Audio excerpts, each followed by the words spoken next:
It started on one of those gray, indifferent Tuesdays that pass without asking permission. The rain was light, but persistent, thread-thin drops tapping against the glass like impatient fingers. I remember watching the water bead and slide down the windowsill of my apartment, each line carving a slow, silent path across the pane. The city beyond was hushed, wrapped in a fog thick enough to muffle car horns and footsteps alike. Even the usual yelling couple from the third floor had gone quiet. My name's Adrian. 32, single, tired most of the time. I work from home, which sounds better than it feels. Lately, life had fallen into a pattern so dull it started to feel like it was swallowing me whole. Emails, frozen dinners, scrolling endlessly past strangers pretending to be happy. That's why I booked the massage. It wasn't my first time getting one, but it was the first time I chose a place based on a Craigslist post instead of Yelp. I told myself it was about convenience, that I liked supporting independent therapists. But if I'm being honest, and I'm trying to be honest, I think I was chasing something less safe. Something that might jolt me out of my numbness. The ad was simple: private massage. Discreet. Relaxation, connection, and optional enhancements. Text for info. I hesitated for days before texting the number. He replied within minutes. His name was Marco. No last name. He offered me an evening slot, told me to bring cash, and sent the address, an old duplex in the quieter end of downtown, near the canal where people jog during daylight and disappear after dark. I almost canceled. But I didn't. The apartment was surprisingly clean. Incense burned faintly in the hallway. The walls were painted deep navy blue, and the lights were low, warm, almost golden. I could hear slow, ambient music coming from behind a curtain at the end of the hallway. No words, just the sound of water and chimes and a slow, pulsing beat that seemed to sync with my breath. Marco greeted me shirtless. His build was lean, not gym cut, but natural, like someone who worked with his hands. His eyes were dark, not just in color, but in how they looked at me. Like he was measuring something unspoken. "You're early," he said with a slight smile. "I like that." There was no waiting room. Just a dim hallway, that curtain and him. He offered me a bottle of water and gestured for me to follow him inside. "You nervous?" he asked, not unkindly. "A little," I admitted. He nodded, almost as if that was the right answer. "Good. Means your body's awake." The room had a massage table, soft towels, oils arranged like little soldiers on a tray. But something felt off. Not threatening, just off. There was a second door at the back of the room. No handle. And the way Marco's eyes flicked toward it when he thought I wasn't looking, yeah, I noticed. "You ever had the special service before?" he asked casually, pouring oil into his hands. I blinked. "What does that mean?" He smiled again, slower this time. "It's easier to show you than tell you." I should have asked more questions. I should have walked out. But I didn't. Instead, I laid down on the table and let him touch me. That's when I heard the sound, soft, quick, unmistakable. A muffled voice from behind the locked door. And for a second, I swear, Marco froze. Just for a second. Then he smiled and said, "Just relax. It's nothing." But I couldn't stop wondering. If it was nothing, why did it sound like someone whispering my name? Marco's hands were warm, almost too warm, as they pressed against the small of my back. The oil smelled like sandalwood and something faintly citrusy, unfamiliar but oddly comforting. I focused on the pressure, the rhythm of his palms moving across my skin, the dim hum of the music vibrating through the floor. "You're tense," he murmured, almost more to himself than to me. "Yeah. Work spin." I trailed off. I didn't know how to finish that sentence without sounding like every other overworked, overstimulated man trying not to drown in his own detachment. He didn't push for more. Instead, he adjusted the lighting with a small remote, casting the room in an even softer glow. I turned my head to the side and noticed a flickering candle on a shelf next to a photo, too far to make out clearly, but the frame was ornate, the kind you'd only use for someone important. I tried to relax again. But my mind wandered. That sound from earlier, the muffled voice, the almost whisper behind the door, had stirred something in me. Not fear exactly. but curiosity. The kind that blooms slowly, coiling around your rational thoughts and whispering, just one peek. Just ask. But I didn't. I stayed still, my breathing slow, letting Marco's hands glide lower, just to the edge of what felt appropriate. Then he said it. You sure you don't want to try the special? His tone was low, conspiratorial. Like a friend offering you something forbidden. I lifted my head slightly. You keep saying that, but you haven't explained what it is. Marco smiled. He had a small gap between his front teeth, which I hadn't noticed before. It made him look younger. Or more dangerous. I couldn't decide which. It's not something I advertise openly, he said, pouring more oil into his hands, rubbing them together slowly. It's different for every client. Some want release. Others want connection. There was a long pause. He watched me. Not in a seductive way. More like he was reading a pulse I didn't know I had. And what if I just want the massage? I asked. Marco chuckled. Then that's all you'll get. I don't force anything.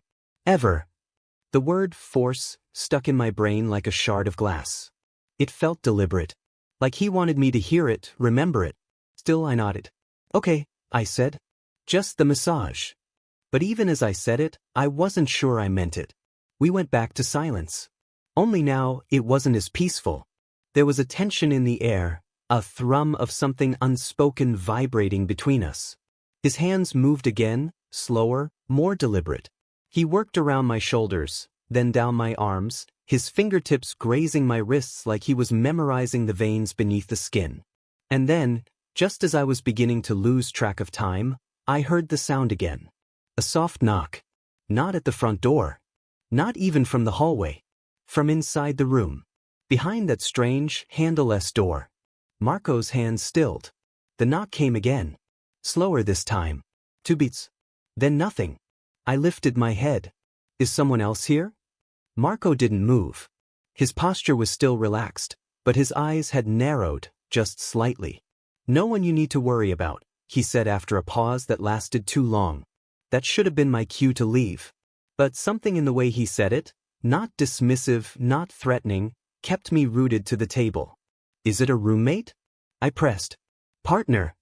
He raised an eyebrow. Do you always ask this many questions during a massage? I flushed. Sorry. I thought this was a private session.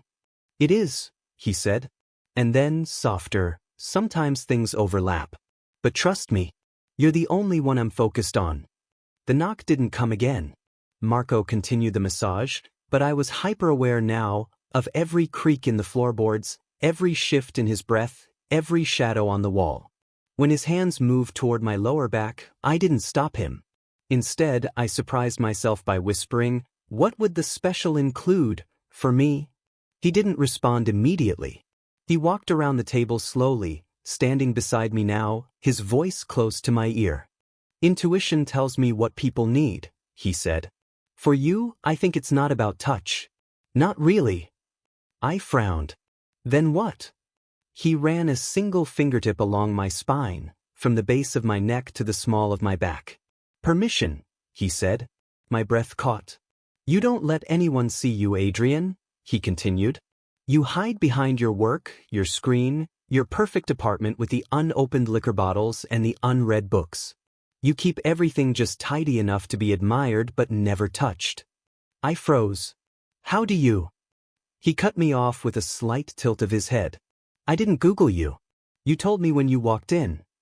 My mouth was dry. The air in the room was thicker now.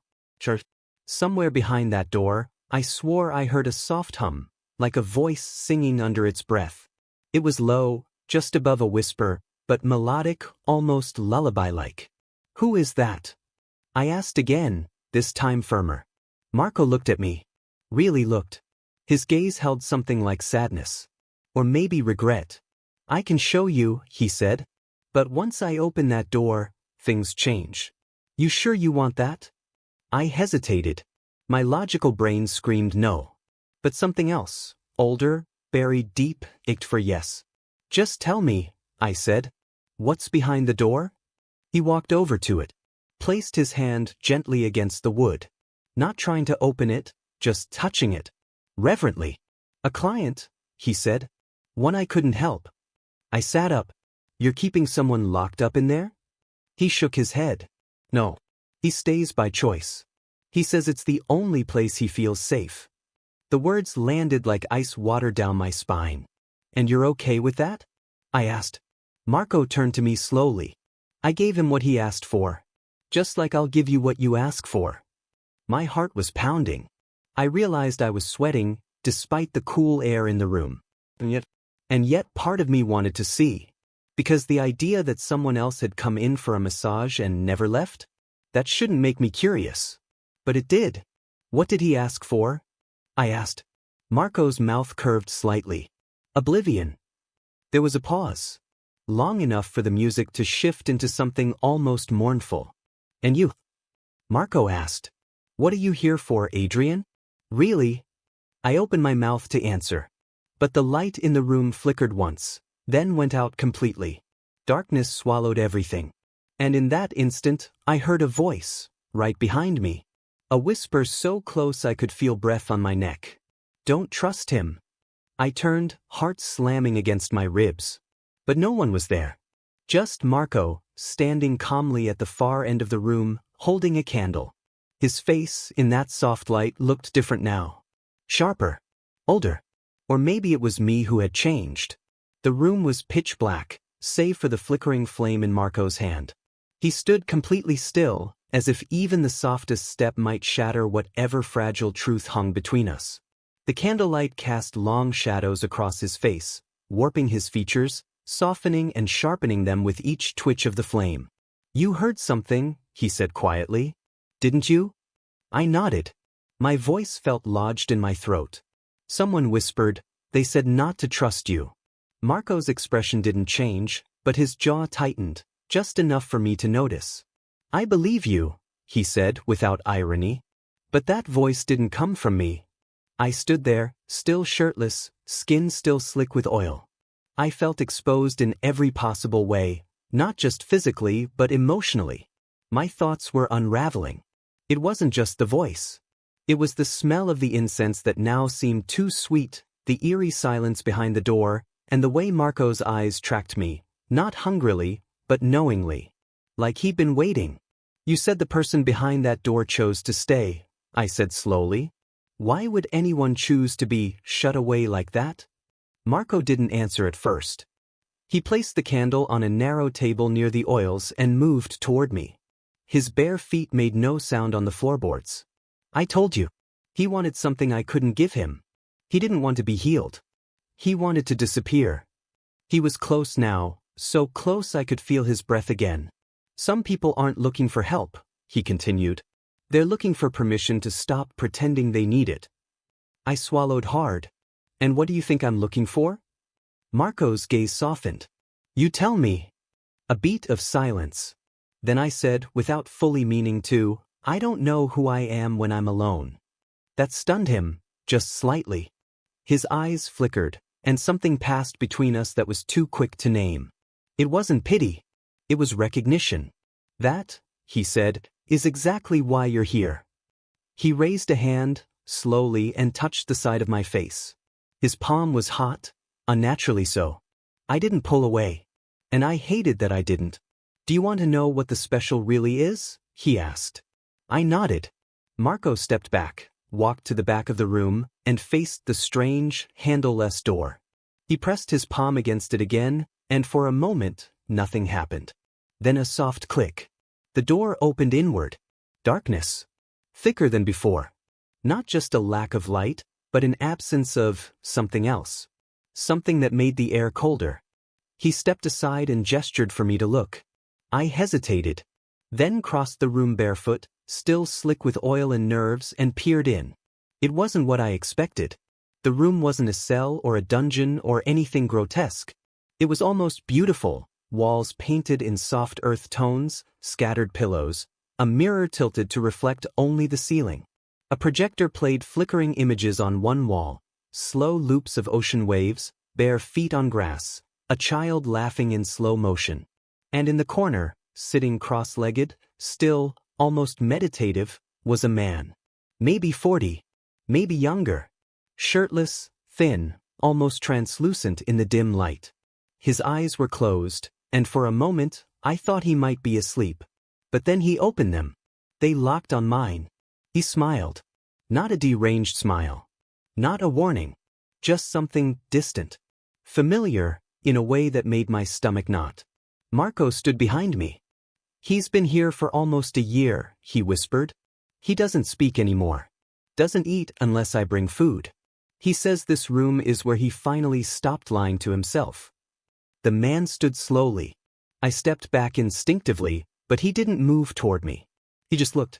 And then, in a voice like paper tearing, he said, "You look like I used to." I shivered. Marco gently closed the door. I turned to him, my breath ragged. "Why would you show me that?" "Because the path splits here," he said. "You either keep living the way you've been living, half numb, half hungry, or you do something you've never done." I felt anger bubble up suddenly, irrational but real. "Are you trying to break me?" I asked. Marco blinked. "I'm offering you a mirror." The words echoed in my head, but what made me go still was something else entirely.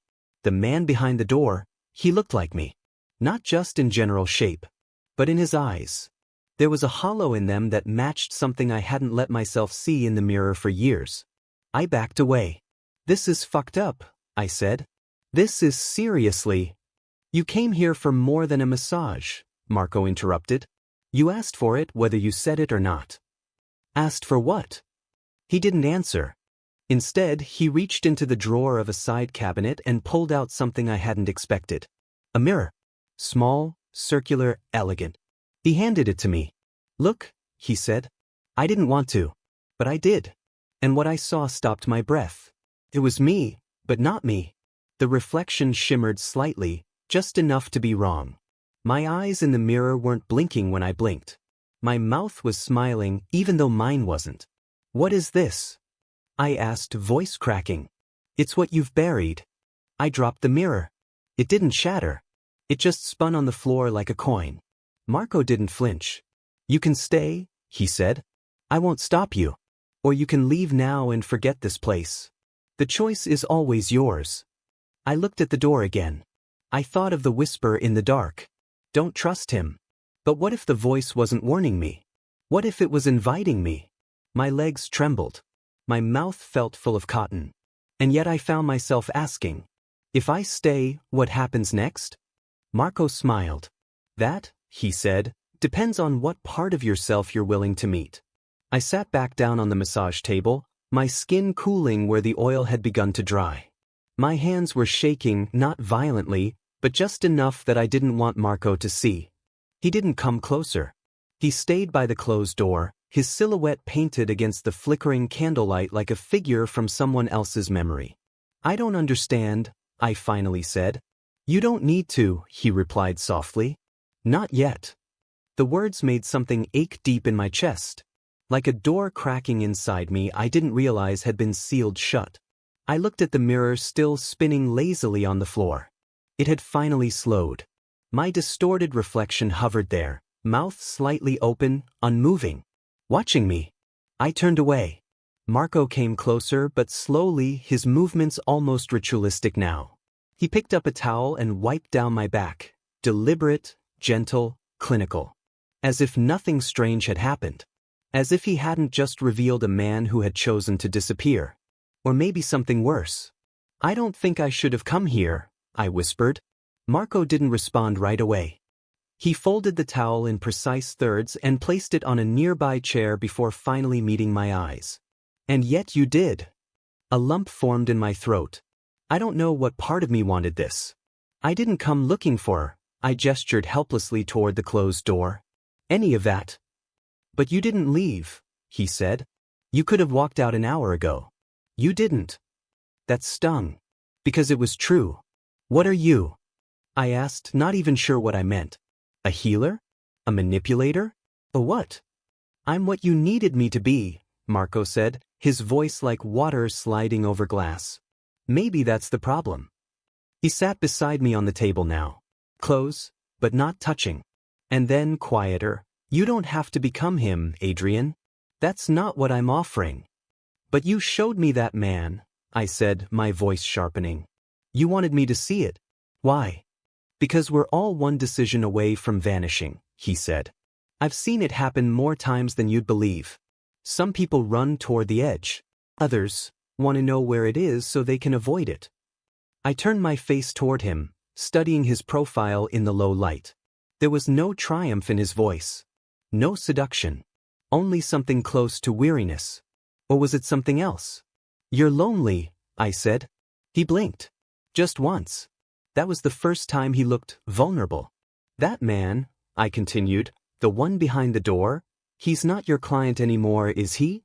Marco didn't answer. You need him as much as he needs you, I said. That's why you won't make him leave. A long pause. And then, very softly, Marco said, he sees something in me no one else ever did. His voice cracked just slightly on the last word. I hadn't expected that.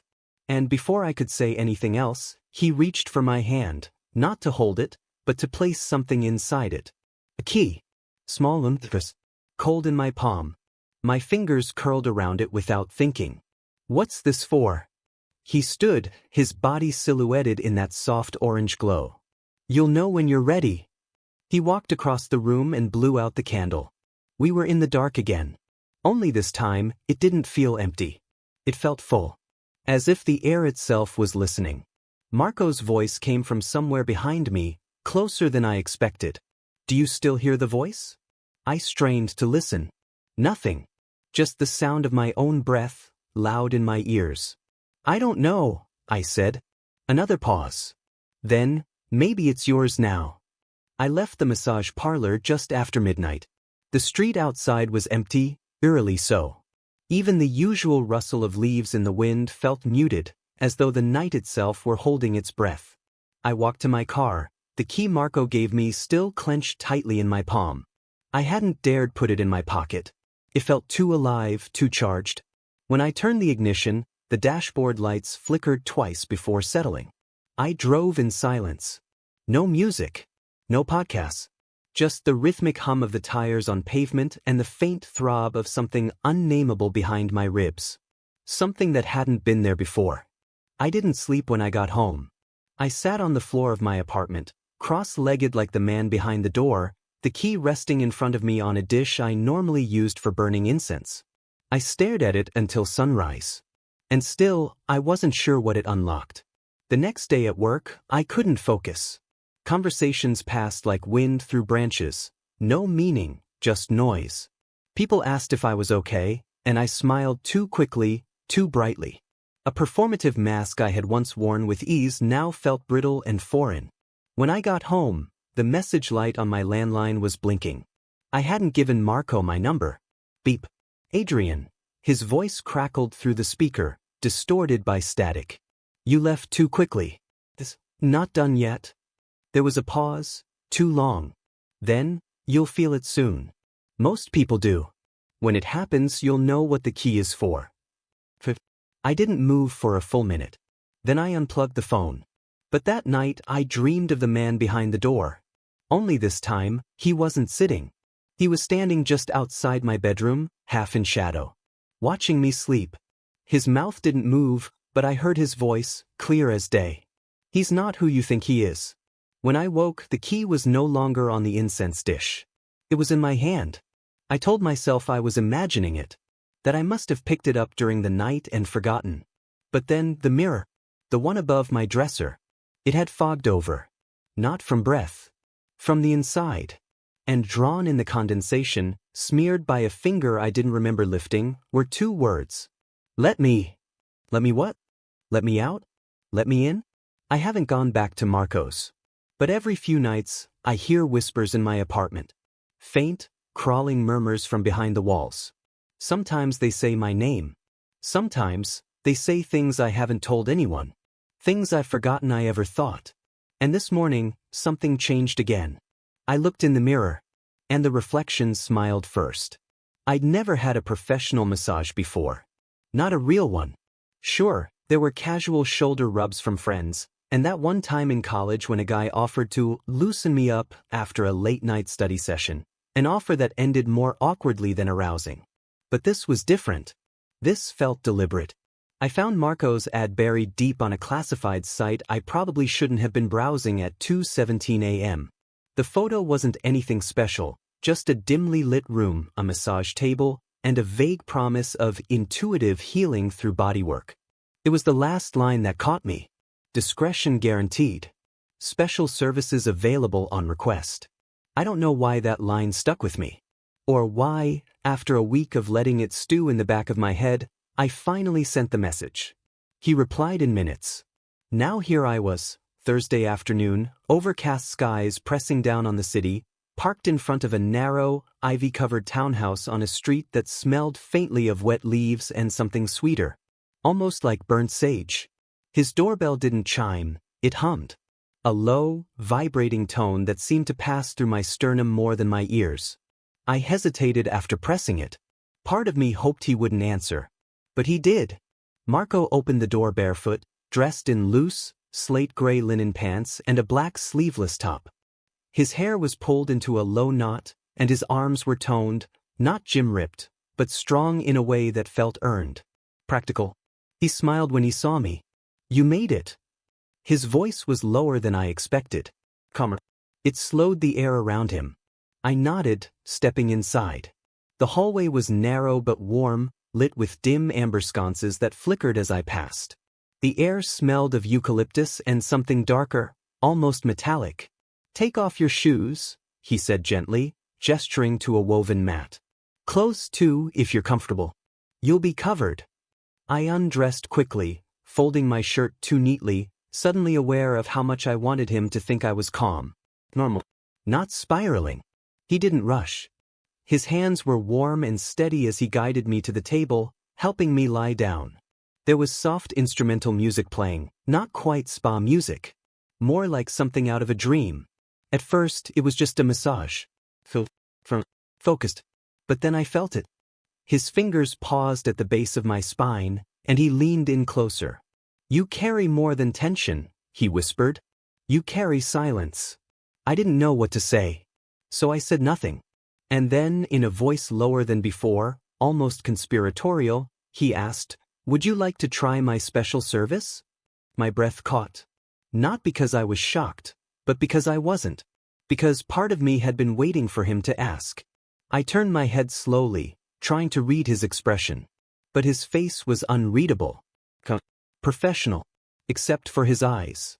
His eyes told a different story. That was when I noticed it. A door at the far end of the room, painted the same color as the wall. No knob. No frame. Seamless. Invisible unless you knew where to look. A door that didn't belong in a massage room. What's behind there? I asked. Marco paused, then smiled. Most people never ask. It started like any other rainy Thursday.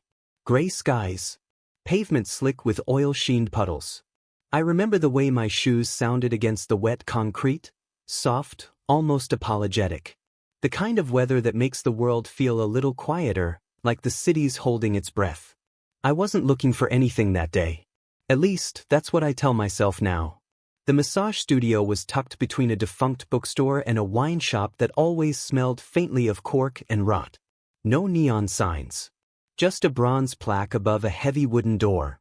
Marco, Therapeutic and Holistic Touch. Inside, it was warm, oppressively so. The scent of frankincense clung to the air like a secret. Dim lighting pooled in amber puddles across dark wooden floors, and soft instrumental music drifted from hidden speakers.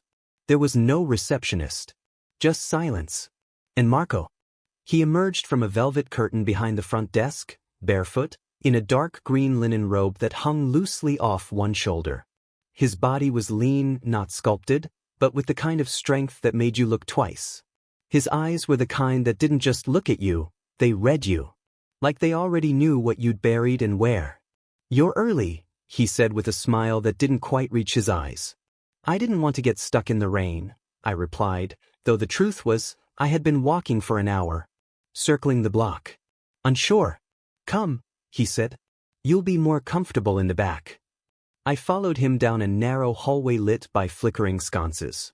The air grew heavier with each step, like descending into a confession. At the end, he opened a door to the massage room. It was beautiful. A single table in the center, draped in clean white linens. Candles burning on each corner. A small mirror angled just slightly toward the ceiling. A strange choice. Most places hid mirrors, but this one felt intentional. He gestured for me to undress and lie face down. When I hesitated, his voice softened. "You're safe here." That word hit me harder than I expected. It had been a long time since I'd felt safe anywhere. I nodded, unbuttoning my shirt, folding it neatly. My hands trembled just slightly. I told myself it was the cold, but it wasn't. When I lay on the table, I felt vulnerable in a way I wasn't prepared for. Exposed. Not just physically, but emotionally. As if lying down peeled something open. Marco didn't speak as he began. His hands were warm and confident. He worked in silence, pressing into my shoulders, down my spine, around the edges of my hips. His touch was professional, but only just. Then I noticed the music had stopped. The candle closest to my face sputtered, though there was no breeze. And from somewhere beyond the wall, behind the mirror, I heard a sound. Not loud. Just off. A low thump. A shuffle. Like someone shifting on a bench or trying not to breathe. I opened my mouth to speak, but Marco beat me to it. "Sometimes," he said quietly, "people leave parts of themselves behind. That sound? That's just memory." I blinked. "What do you mean?" But he only smiled again and pressed deeper into the muscle of my lower back, as if that was answer enough. The sound came again, closer this time. And then, faintly, from behind the mirror, a voice. "Let me try."